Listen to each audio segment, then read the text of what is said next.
Hi to all, welcome back to Apple vlogs and cooking channel. So ఈరోజు vlog ఏంటంటే cooking special వచ్చేసి పాలకూర and దోసకాయ రెండు మిక్స్ చేసిన కర్రీ అండి. సో ఈ కర్రీ వచ్చేసి పాతకాలం అంటే మా అమ్మమ్మ వాళ్ళు చేసిన రెసిపీ అనమాట ఇది. సో ఈరోజు మా మమ్మీ చేస్తుంది.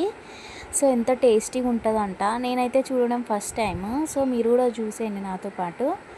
సో స్టవ్ పైన బాండి పెట్టి దాంట్లో ఆయిల్ వేసేసుకోవాలి. వేసిన తర్వాత ఆనియన్స్ కట్ చేసుకున్న ఉంటాయి కదా ముక్కలని, ఆ ఆనియన్స్ ముక్కలు కూడా ఆయిల్లో ఫ్రై అవ్వనియాలి ఒక 2 minutes. ఫ్రై అయిన తర్వాత దాంట్లో అల్లం వెల్లుల్లి పేస్ట్ కూడా వేయాలి.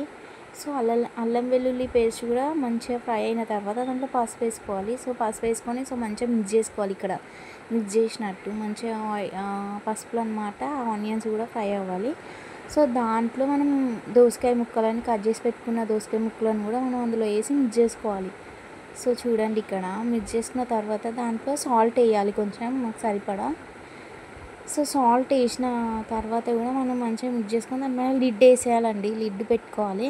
సో లిడ్ ఒక 5 minutes తర్వాత లిడ్ ఓపెన్ చేసి మనం నీట్గా కట్ చేసి పెట్టుకున్న పాలకూరని మంచిగా పాలకూర ఆకులను కూడా మనం మంచిగా దోసకాయ కూరలో వేసేయాలి. సో చూడండి, ఇక్కడ దోసకాయ ముక్కల పైన పాలకూర వేస్తున్నాం కదా. సో దాంట్లో కూడా మనం కొంచెం సాల్ట్ వేసేసుకోవాలి. ఇంతకుముందు మనం కొంచెం దోసకాయలకు వేసినాం కదా. సో దీంట్లో కూడా కొంచెం సాల్ట్ వేసేసుకోవాలి. పాలకూర అది కూడా వేసిన తర్వాత మంచిగా అవి రెండింటిని మిక్స్ చేసుకోవాలి. సో చూడండి, ఇక్కడ మిక్స్ చేస్తుంది కదా. సో అలా మిక్స్ చేసుకున్న తర్వాత కూడా మంచిగా అవి రెండు కలపాలన్నమాట. కలిపిన తర్వాత దాంట్లో లిడ్ పెట్టుకోవాలి. కాకపోతే ఆ క్లిప్ మిస్ అయింది.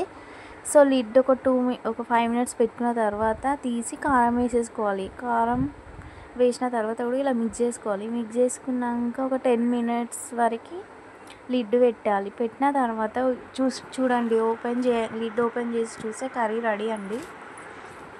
చూడండి, కర్రీ ఎంత మంచిగా అనిపిస్తుంది కదా, కలర్ఫుల్గా. సో టేస్టీ అండ్ యమ్మీగా కూడా ఉందన్నమాట.